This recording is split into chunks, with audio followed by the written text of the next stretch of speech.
ثورة إرتراسي بعلون الرؤوس حد كابتن تأمراتنا نمبر أسلاخ في زبني عوتنا ناتنات بقليل دمت يكونن مستير عوتنا زبان ها بوليتيكاوي الرأي لحزب بالمالتي حزبسي طبنجا لعادره وتعدري سنقو حزب مصا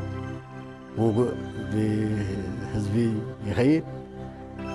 سوء نبتدحان دخانا بوتها بحزبي عمل أدى ملبس ترانا تقول صحنا كبيت يوم هقالات حصرك بدقو نابت صوراكم تسلفوت رح دايكون نجزأ رسو بعض عاطيو مستتقادا لايكو يتسلفوا مسوعات النطق سب أنا برني أبو جزء ترى يزقبر نزقة نسخانتهم ضد الموضوع تم تقبلوا خانة حكومي وسيهم خان سخانة يوم كون دبسة حجي حزبها قمار عبدي سبحانه زي هاتي غندي كأوتر زخالة مالكي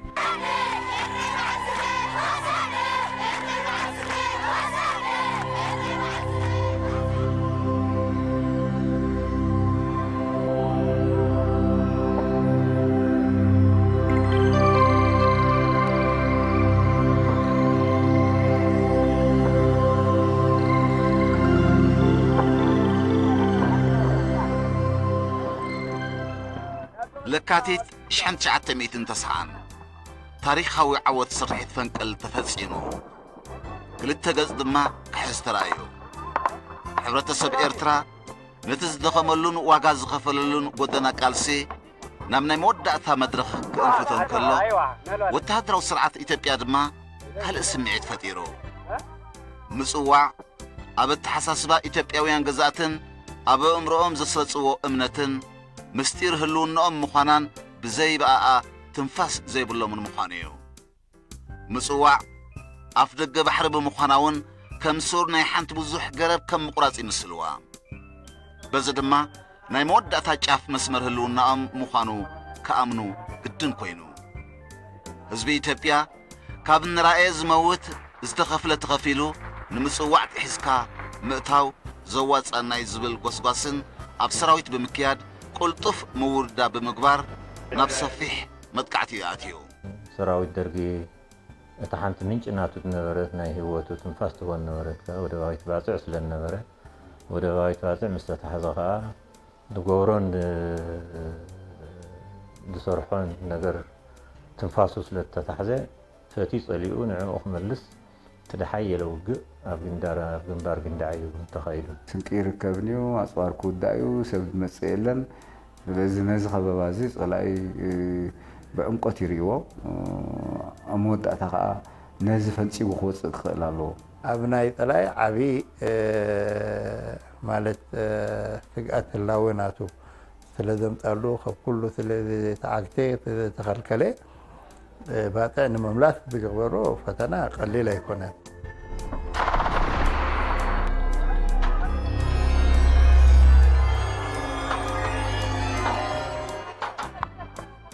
عوض سرحيت فنقل بدرجة عالم بزح ترقم زوهابون أوشت وتهدراو تمكروت سليم أفريقيا حدش معرف كمزقب زخالن سرحيت الناتبهالي تنثلاثات كوهابو قزيه وسدا أثي أي كونينيو زبل مكون زخون سراح حدا كاب عبيت سرحيتات زسميو رقاحيتات سلزواننايو كم علامة نتيا مبرقاو قماقم استخايد متكعتن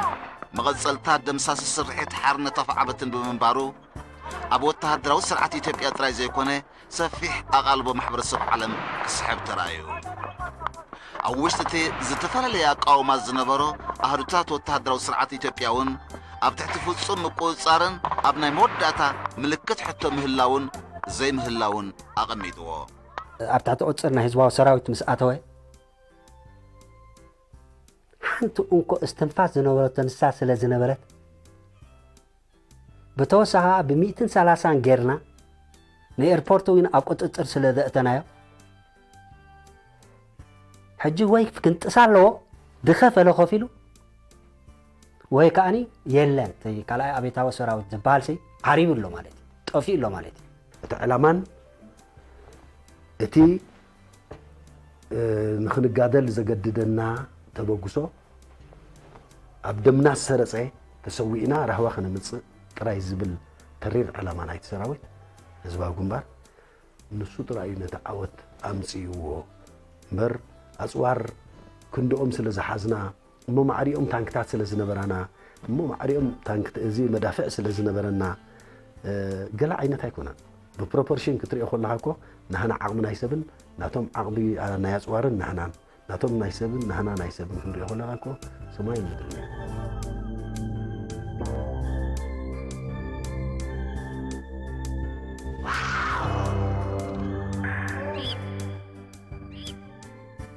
ኩናት ፈንቅል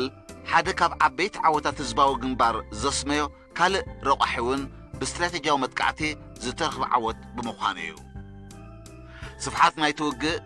ነቲ ዕማም ከኽብዶ እኳ እንተኸኣለ ኣብ ትግባረ ግን ንውህሉል ተመኩሮታት መሪሕነት ህዝባዊ ግንባር እዩ ኣንጸባሪቑ ኣብቲ ውግእ 150 ታንክታት ህዝባዊ ግንባር ኣንጻር ታንክታት ወተሃደራዊ ስርዓት ኢትዮጵያ ተራእየን እቲ ካብ ግንባር ኣፍ ዓበት ዝተሰልበ ጽዋር ነቲ ናብ ምብረቓዊ ገማግም ማለት ኣብ ምሕራር ስርሒት ፈንቅል ዝተሰለፈ ኣሃዱ ህዝባዊ ግንባር ካልእ ቁመና ሂብዎ እዚ ማለት በኣንጻርቲ ካብ 1978 ኣትሒዙ ክዓጥቆ ዝጸንሐ ናይ መዳፍዕ ዓቕሚ ካብ 85 ክሳብ 100 ኣቢሉ ኣሳቲፉ ብዓቢኡ ኣብ ጎልጎል ዝተኻየደን ናይ ነፈርቲ ደገፍ ዝነበሮን ብምዃኑ ዕማም ጸረ ነፈርቲ ህዝባዊ ግንባር ዝዓበየ ዕማም ክኸውን ደሪኹ ጉልበት ተኹስና ህና ሓይሉ እዚ መንፈስ እዚ እንዳሓየለ ክኸይድ ከሎ እቲ ጉልበት ተኹስና ህና እንዳሓየለ መፅዩ እዚ ሕጂ ክልቲኡ ተዳራሪቡ ሓደሽ ጽዋር ሰሊምና 130 ቢኤም 21 ሰሊምና ቢኤም 24 ኣምፂና እዚ ኣሻግረ ዝበሃል ብቋንቋ ናይ መኒኻ ትብሎ ናይ ኣምሓራ ማለት እዩ እዚ ኩሉ ስለ ዝገበርና እዚ ጉልበት ሓይሊ ተኹስና ህና ሓይሉ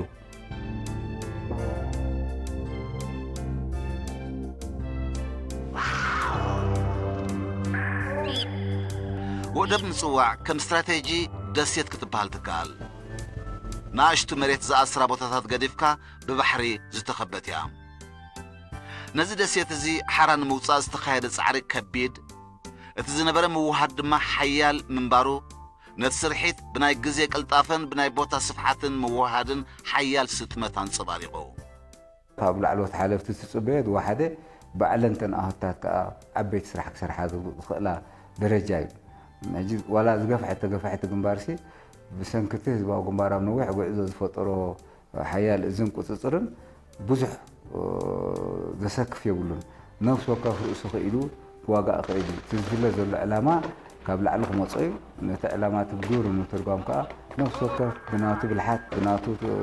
فتراه زخنا من قدي شش جورن ده فتحه أمود أتازخل وشجر زين ده تأخذه كاب تحتي نيجانتاتا جميركا درجة خلاص سراويت تأخذه هذا عاب عرمشش دغنا حيدي تفتر هذا تمكروتات تعطينا لنا فنقل مسيا نمرح مسيو سخاتكم مسأجار سراويت أو هايتكم بجماع جنب بحري 7 شعاتن كيدقم 7 شعاتن مغنياتو بجودنا مسيانين زهر ما نيرن نخيدقم لا تخلقلكم بعد كسأتول لكم تبعيل الرايل رؤوس عدالينا مسرحنا كله هذا بإنجل بمبرق مالتيو هذا جوجله خا بسمين مالتيو بعد البرم وغيرون وش تبع أخذت مالتي كم مرة إبراهيم زبال عسكرنا كله وحنا نقلنا أتينا مالتيو نبازع تبقيسنا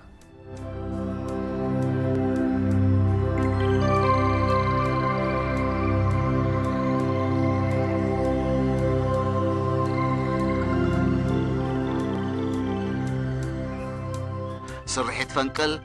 أبزوبان هجراون عبيد صلوا زترفه وتهدراون بوليتيكاون عوت زباو جنباريو مرخيو بزهان علم نتي أقلبو محبر السب بفلات تنفي جوز نبرك كالسي حزبي إرترا تخرج كجبرالو ترايان تسمعان نتي أبو تهدراو سرعة إثيوبيا زتفتره مدفع ميزانن سبعون نجراون كسارة بعبيو أبت حساسبان أمنتن زتفتره من نواز قليلا ينبران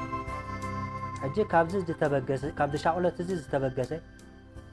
نحنا جنبار جندا عم سوت حنا نحنا أبت جنبار أب مكلغال درجة سلزنا برنا نزي ورارات نايت علائن من دقيقة من مطقعاتن مقاربة نمقطع ويدما عقمو نقيار تباهي لستوز دا سقمتيو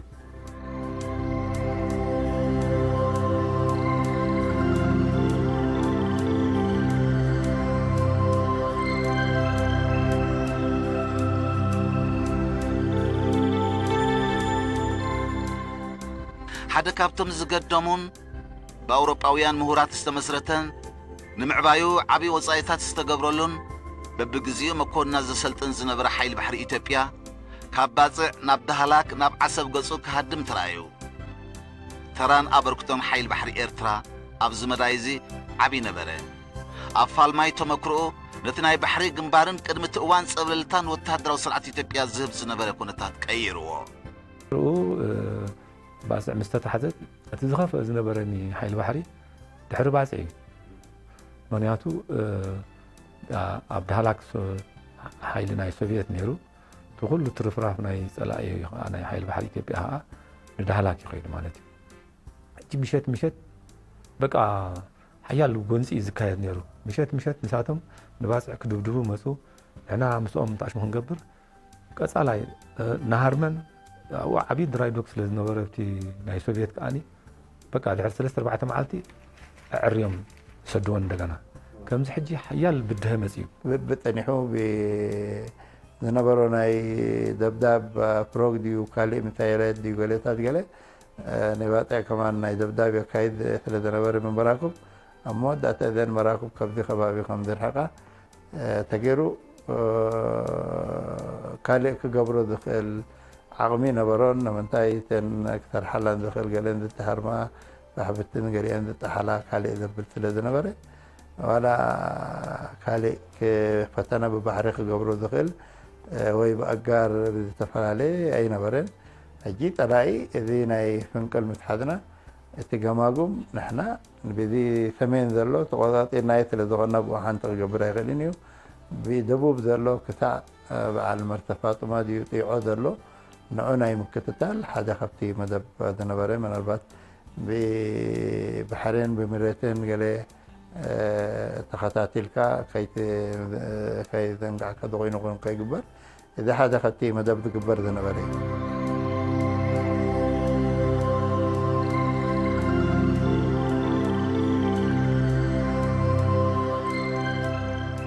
እቲ ናይ 35 ዓመት ዕድመ ዝነበሮ ሓይሊ ባሕሪ ኢትዮጵያ ዓመታዊ 50 ሚልዮን ባጀት ካብ ዝስልዓሉ ሓደ ካብ ዓበይቲ ኣሃዱታት ሰራዊት ኢትዮጵያ ኮይኑ መርከብ ውግእ ኢትዮጵያ ፍሪጌትን ካልኦት ዓበይቲ መዳፍዕ BM21 ሳብማሪን ወንጨፍቲ ሮኬታት ሚሳይላት ዝትኩሳ ታንክታትን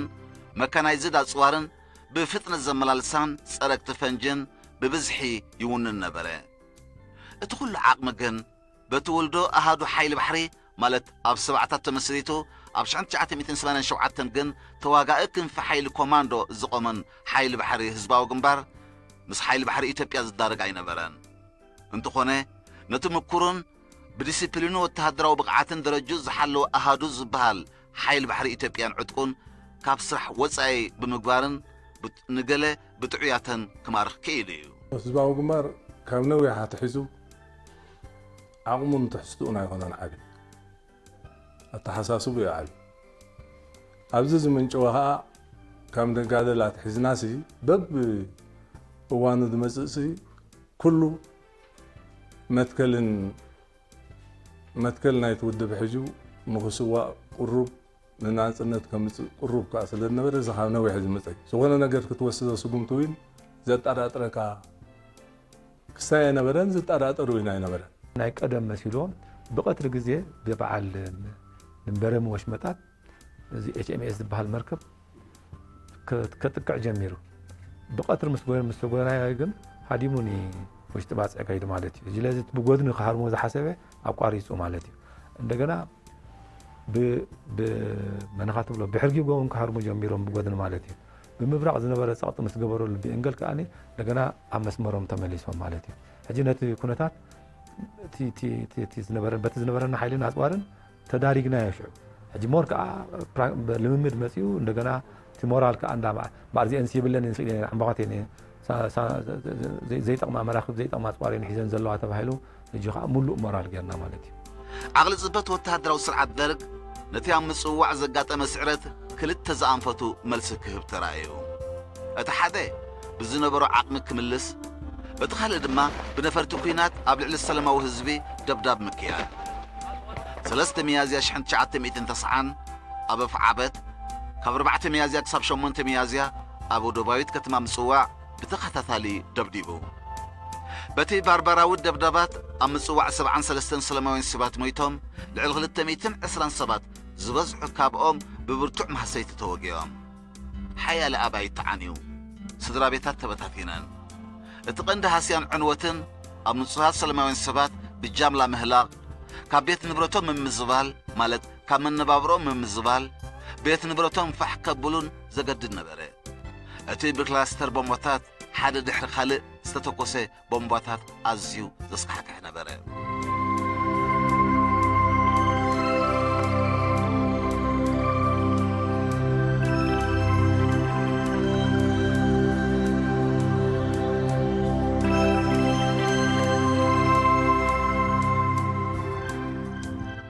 لعلوت كيلاتات أبلات حيل بحر السوفيت حبرت نبر أبقيح بحر الزنبرو وحيل بحر إثيوبيا نابدهلاك دحر مهدامون أبو دحر معسكارون بترقاقامي نامسو وعنا مسي كدبدب ترايو اتزعابي عاقمي كاب أقولقلت وصايا خوينيو حيل بحر إثيوبيا زدفئن مراخبن كاب أقولقلت وصايا زقبرن بتعياتن ستحزان مسيحيت ساقم أبتاناي ميازي حتاما بسفيح عن صباريقاتها بمسارتي حبريتا حدا اي 500 حدن مالت MS 40 حدن صراقيت فنجي كلته ناي 4 ملم رشاش تسعنا اي 505 ندادن ماين تملالس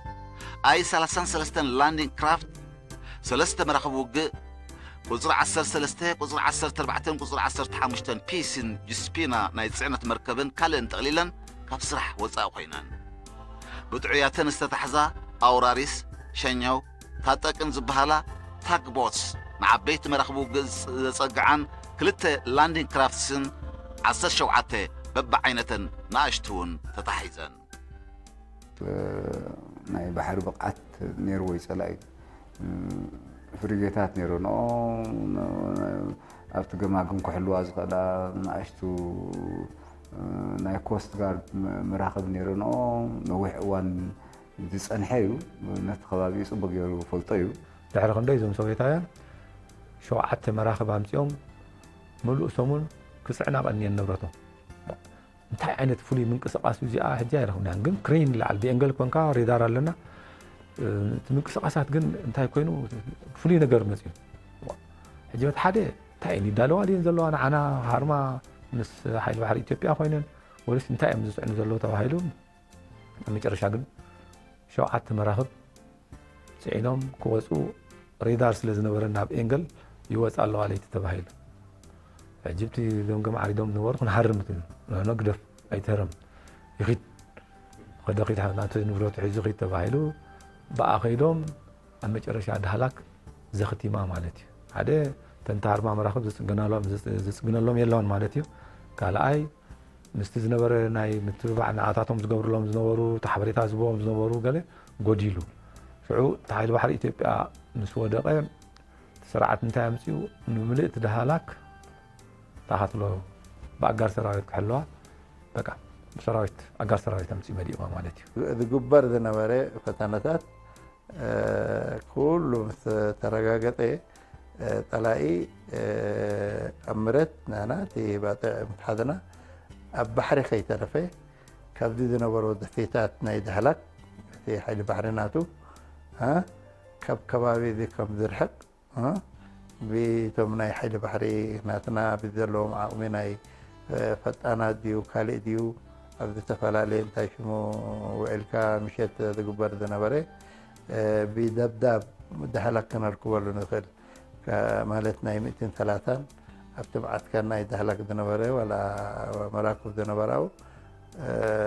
نا دبدبكا كم ذي أبتغبابي خنبر كم ذي خل كرح كم ذي خل تجرب مودع ده ካብቲ ደሴታት ኣቕሊሉ ንክወፀሉ ዝኽእል ንከባቢ ቲዖን ዓሰብ ክኸደሉ ዝኽእል ተገይሩ ማለት እዩ ንምንታይ ንዓሰብ ንባጥዕ ባዕሉ ልቢ ጠኒሑ ዝነበሮ ናይ ደብዳብ ፕሮግ ድዩ ካሊእ ምንታይ ረት ድዩ ገለታት ገለ ንባጥዕ ከማን ናይ ደብዳብ የካይድ ስለ ዝነበረ ምንበራኩም ኣብ መወዳእታ እዘን መራኩም ካብዚ ከባቢ ከም ዝርሕቓ ተገይሩ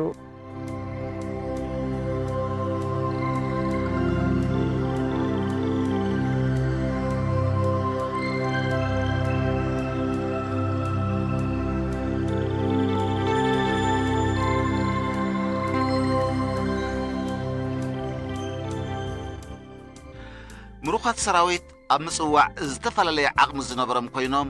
ካብቲ ቅድሚ እዋን ዝነበረ ቁፅሪ ዝተዓጻጸፈ እዩ ነይሩ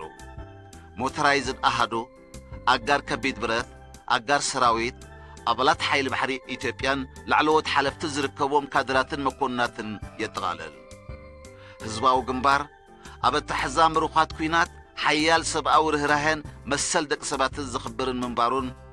መዛግብ ታሪኹ ይመስክሩ ኣብታ ኣብ ወርሒ ለካቲት 1990 ቅጽ 2 ቁጽሪ 2 ዝወፀት ፍሉይ ሕታም መጽሔት ሳገም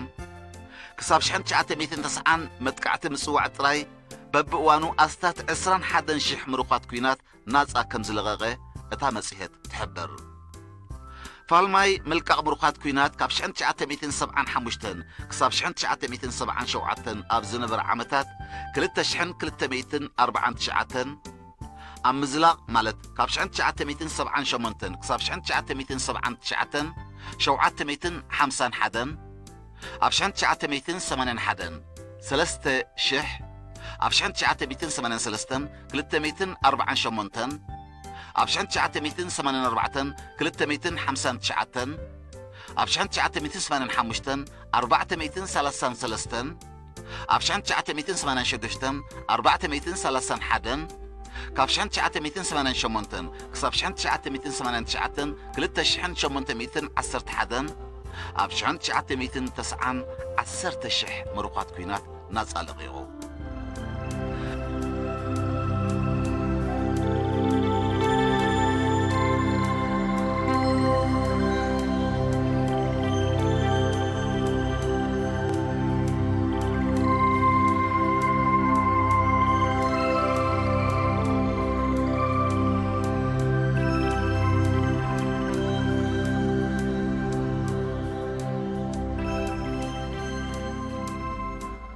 ሓርነት ናይታ ዘይትድፈር ዕርዲ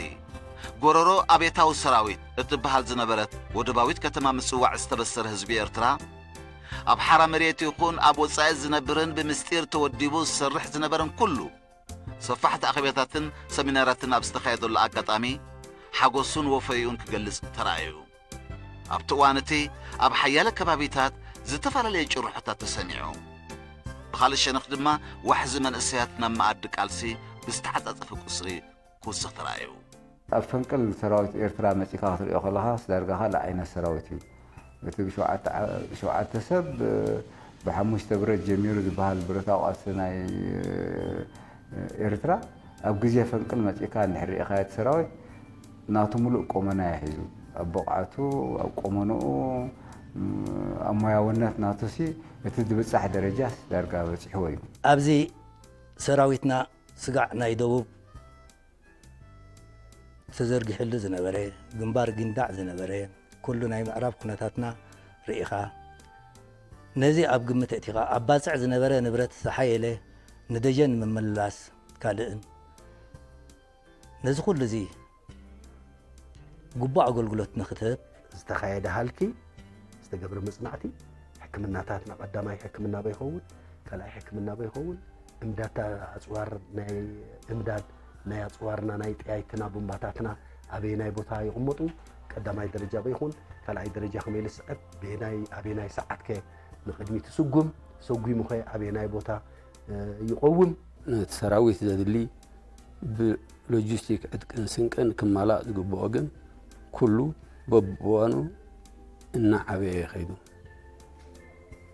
مسعبيت ناي سراويتنا خانا يقدن كعبس لزلو عبي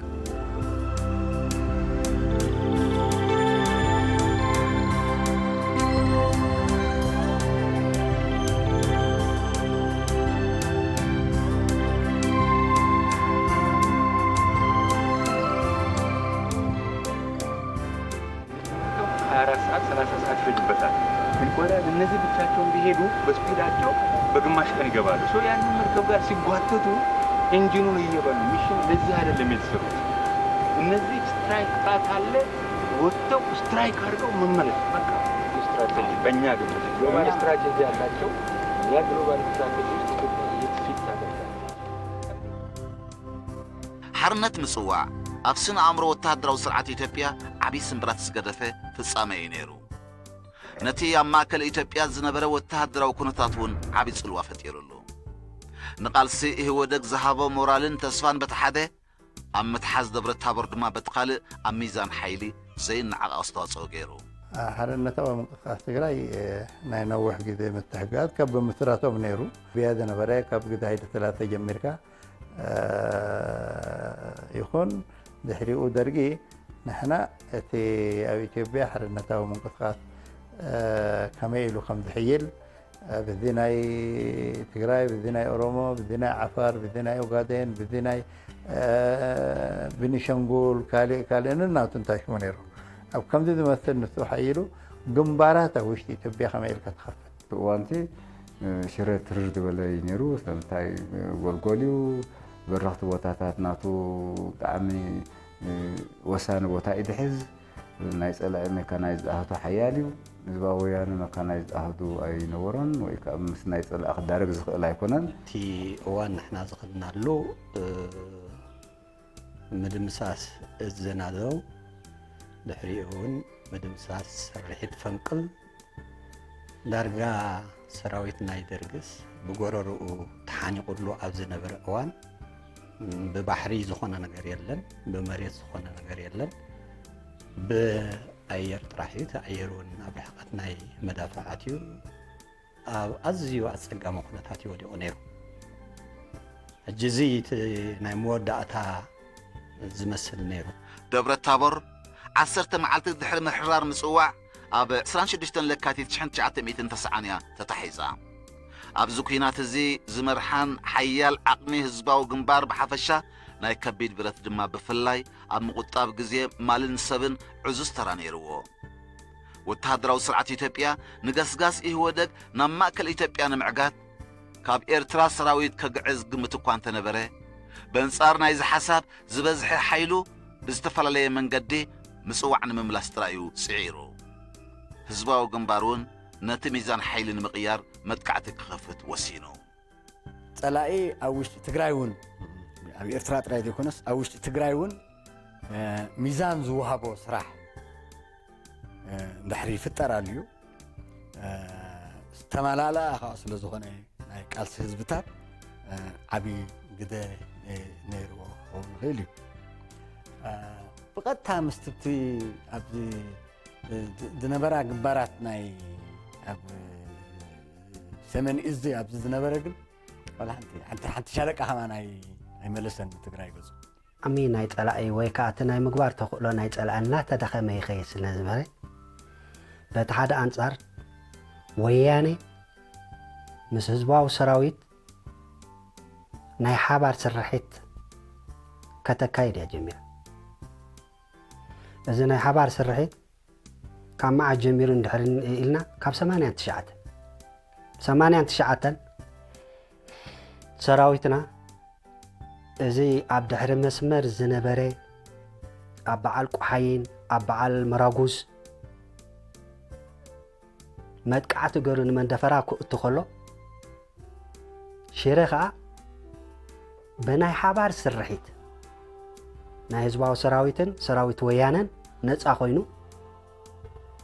ኣብ መወዳእታ ሽረ ኣብ ትቁፅፅር ህዝባዊ ወያነ ኣትዩ ማለት እዩ።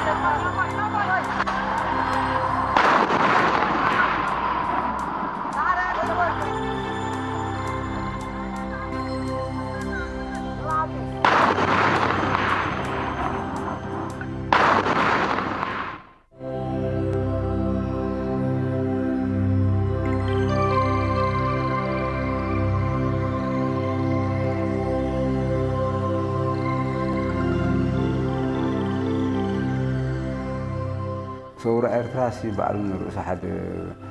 ካብቶም ተኣምራታት ናይ መበል ዕስላ ክፍለ ዘበን እዩ። ዓወት ናይ ናጽነት ብቐሊሉ ዝመፀ ኣይኮነን። ምስጢር ዓወትና ዝበሃል ፖለቲካዊ ኣራእያ ናይ ህዝባዊ ግንባር ማለት እዩ። ህዝቢ እሲ ጠበንጃ ሊዓደቐ ወታደር እዩ። ስንቁ ህዝቡ መጾ ውጉእ ብህዝቢ ይኸይድ ስውኡ ናብቲ ድሓን ዝኾነ ቦታታት ብህዝቢ